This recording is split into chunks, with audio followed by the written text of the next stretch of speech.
Chapter 24. The Light. In the name of Allah, the most gracious, the most merciful.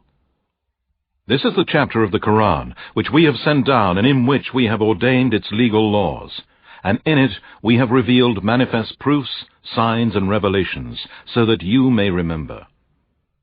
The woman and the man guilty of illegal sexual intercourse, flog each of them with 100 stripes.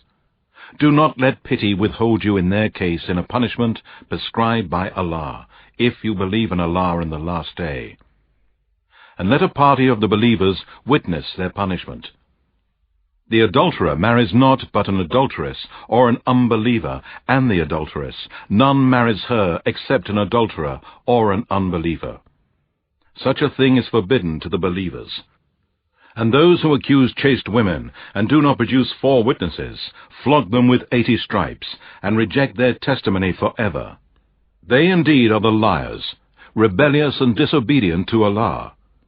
Except those who repent thereafter, and do righteous deeds, for such indeed Allah is oft forgiving, most merciful. And for those who accuse their wives, but have no witnesses except themselves, let the testimony of one of them be 4 testimonies by Allah, that he is one of those who speaks the truth. And the 5th testimony should be the invoking of the curse of Allah on him, if he be of those who tell a lie against her. But the punishment shall be averted from her if she bears witness 4 times by Allah that her husband is telling a lie. And the 5th testimony should be that of the wrath of Allah be upon her if her husband speaks the truth. And had it not been for the grace of Allah and His mercy on you, He would have hastened the punishment upon you. And Allah is the one who accepts repentance, the All-Wise. Indeed, those who brought forth the slander are a group among you. Do not consider it to be a bad thing for you. No, it is good for you.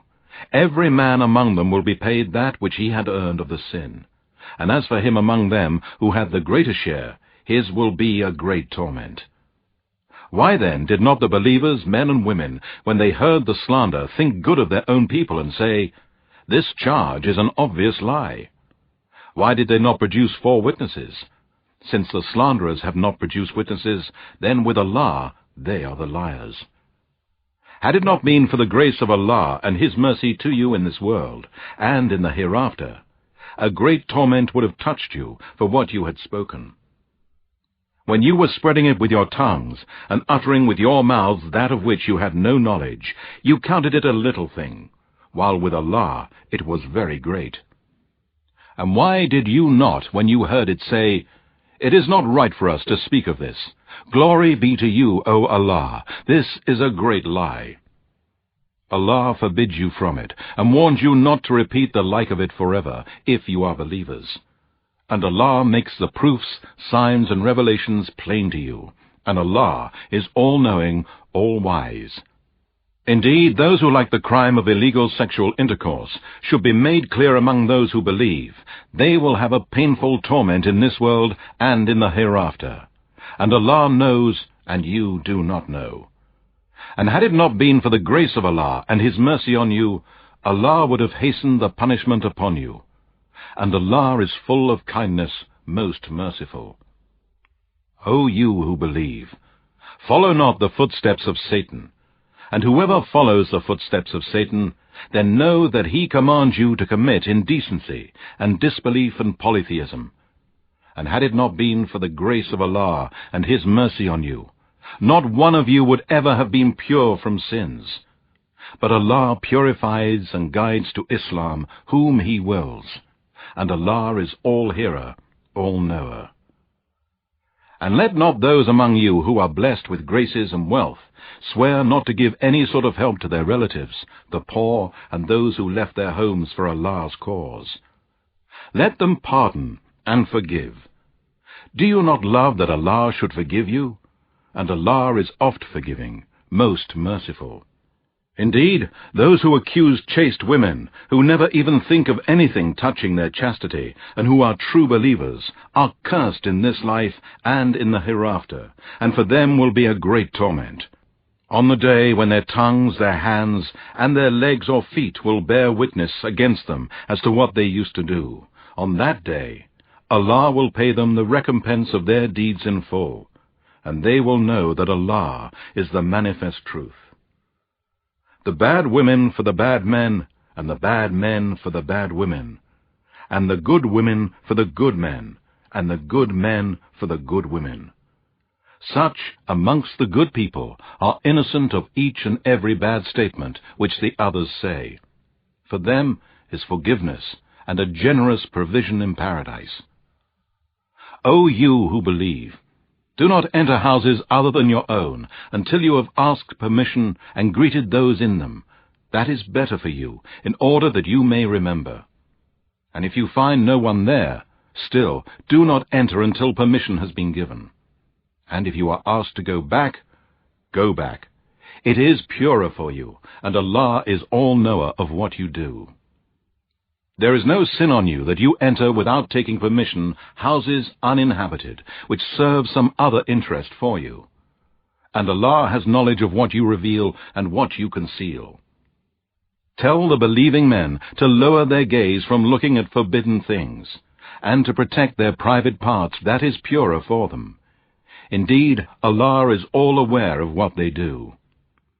And tell the believing women to lower their gaze from looking at forbidden things, and protect their private parts from illegal sexual acts, and not to show off their adornment, except only that which is apparent, and to draw their veils over their bodies, and not to reveal their adornment except to their husbands, their fathers, their husbands' fathers, their sons, their husbands' sons, their brothers, or their brothers' sons, or their sisters' sons, or the Muslim women, or the female slaves whom their right hands possess, or old male servants who lack vigor, or small children who have no sense of the shame of sex. And let them not stamp their feet so as to reveal what they hide of their adornment. And, O believers, beg Allah to forgive you all, that you may be successful. And marry those among you who are single and from amongst the pious, fit and capable ones, of your male slaves and maidservants. If they be poor, Allah will enrich them out of His bounty. And Allah is all-sufficient for His creatures' needs, all-knowing. And let those who cannot find the financial means for marriage keep themselves chaste, until Allah enriches them of His bounty. And such of your slaves who seek a writing of emancipation, give them such writing, if you know that they are good and trustworthy. And give them something yourselves out of the wealth which Allah has bestowed upon you. And do not force your maids to prostitution, if they desire chastity, in order that you may make a gain in the goods of this worldly life. But if anyone forces them to prostitution, then after such force, Allah is oft forgiving, most merciful to those women.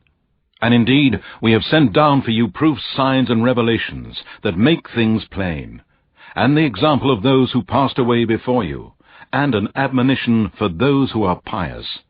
Allah is the light of the heavens and the earth. The parable of His light is as if there were a niche, and within it a lamp. The lamp is in glass, the glass as if it were a brilliant star, lit from a blessed tree, an olive tree, neither of the east nor of the west, whose oil would almost glow forth of itself, though no fire touched it. Light upon light. Allah guides to His light whom He wills, and Allah sets forth parables for mankind, and Allah is all-knower of everything. Such a light is lit in houses, which Allah has ordained to be raised. In them His name is glorified in the mornings and in the afternoons or the evenings, by men whom neither trade nor sale diverts them from the remembrance of Allah with heart and tongue, nor from performing prayer, nor from giving charity.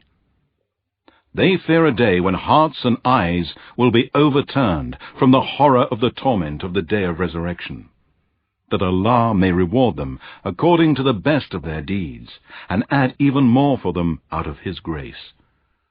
And Allah provides without measure to whom He wills. As for those who disbelieve, their deeds are like a mirage in a desert. The thirsty one thinks it to be water, until he comes up to it. He finds it to be nothing. But he finds Allah with him who will pay him his due, hell, and Allah is swift in taking account. All the state of a disbeliever is like the darkness in a vast deep sea, overwhelmed with a great wave, topped by a great wave, topped by dark clouds, darkness, one above another. If a man stretches out his hand, he can hardly see it. And he for whom Allah has not appointed light, for him there is no light. Do you not see that it is Allah to whom glorifies whoever is in the heavens and the earth, and the birds with wings outspread in their flight? Indeed, of each Allah knows his prayer and his glorification, and Allah is all aware of what they do. And to Allah belongs the sovereignty of the heavens and the earth, and to Allah is the return of all. Do you not see that Allah drives the clouds gently, then joins them together, then forms them into layers, and you see the rain comes forth from between them? And he sends down from the sky hail from clouds like mountains, and strikes with it whom he wills, and averts it from whom he wills. The vivid flash of his lightning nearly blinds the sight. Allah causes the night and the day to succeed each other. Truly in these things is indeed a lesson for those who have insight. Allah has created every moving living creature from water. Of them there are some that creep on their bellies, some that walk on 2 legs, and some that walk on 4. Allah creates what he wills. Indeed, Allah is able to do all things. We have indeed sent down in this Quran manifest proofs, signs, and revelations, lawful and unlawful things, and have set the boundaries of the religion of Islam. And Allah guides whom he wills to a straight path.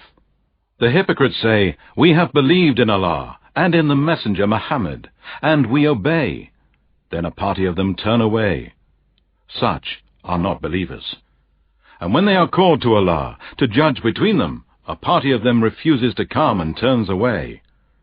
But if the right is with them, they come to him willingly with submission. Is there a disease in their hearts? Or do they doubt or fear lest Allah and his Messenger should wrong them in judgment? No, it is they themselves who are the polytheists, hypocrites, and wrongdoers. The only saying of the faithful believers when they are called to Allah to judge between them is that they say, "We hear and we obey." And such are the prosperous ones who will live forever in paradise. And whoever obeys Allah and his Messenger, fears Allah, and keeps his duty to him, such are the successful ones. They swear by Allah their strongest oaths, that if only you would order them, they would leave their homes to fight in Allah's cause. Say, do not swear. This obedience of yours is known to be false. Indeed, Allah knows well what you do. Say, obey Allah and obey the Messenger. But if you turn away, the Messenger is only responsible for the duty placed on him, to convey Allah's message, and you for that placed on you. If you obey him, you shall be on the right guidance. The Messenger's duty is only to convey the message in a clear way. Allah has promised those among you who believe and do righteous good deeds that he will certainly grant them succession to the present rulers in the earth, as he granted it to those before them, and that he will grant them the authority to practice the religion which he has chosen for them. And he will surely give them in exchange a safe security after their fear, provided the believers worship him and do not associate anything in worship with him. But whoever disbelieved after this, they are the rebellious and disobedient to Allah. And perform prayer and give charity and obey the Messenger Muhammad, so that you may receive mercy from Allah. Do not consider that the disbelievers can escape in the land. Their abode shall be the fire, and worst indeed is that destination. O you who believe, let your slaves and slave girls, and the children among you who have not come to the age of puberty, ask your permission before they come to your presence on 3 occasions, before the morning prayer, and while you take off your clothes for the midday rest, and after the late night prayer. These 3 times are of privacy for you. Other than these times, there is no sin on you or on them to move about attending each other. Thus Allah makes clear the verses of this Quran to you, and Allah is all-knowing, all-wise. And when the children among you come to puberty, then let them also ask for permission, as those senior to them in age ask permission. Thus Allah makes clear His commandments for you, and Allah is all-knowing, all-wise. And as for women who are past childbearing and do not expect wedlock, it is no sin on them if they discard their outer clothing in such a way as not to show their adornment. But to refrain and not to discard their outer clothing is better for them. And Allah is all-hearer, all-knower. There is no restriction on the blind, nor any restriction on the lame, nor any restriction on the sick, nor on yourselves, if you eat from your houses, or the houses of your fathers, or the houses of your mothers, or the houses of your brothers, or the houses of your sisters, or the houses of your father's brothers, or the houses of your father's sisters, or the houses of your mother's brothers, or the houses of your mother's sisters, or from that of which you hold keys, or from the house of a friend. There is no sin on you whether you eat together or apart. But when you enter the houses, greet one another with a greeting from Allah that is both blessed and good. Thus, Allah makes clear His verses, signs, and revelations to you, so that you may understand. The true believers are only those who believe in the oneness of Allah and His Messenger Muhammad. And when they are with Him on some common matter, they do not go away until they have asked His permission. Indeed, those who ask your permission, they are those who really believe in Allah and His Messenger. So if they ask your permission for some affair of theirs, give permission to whom you will of them, and ask Allah for their forgiveness. Truly, Allah is oft forgiving, most merciful. Make not the calling of the Messenger Muhammad among you as your calling of one another. Allah knows those of you who slip away under shelter of some excuse without taking the permission to leave from the Messenger. And let those who oppose the Messenger's commandment beware, lest some trials and afflictions befall them, or a painful torment be inflicted on them. Certainly to Allah belongs all that is in the heavens and the earth. Surely He knows your condition, and He knows the day when they will be brought back to Him. Then He will inform them of what they did. And Allah is all-knower of everything.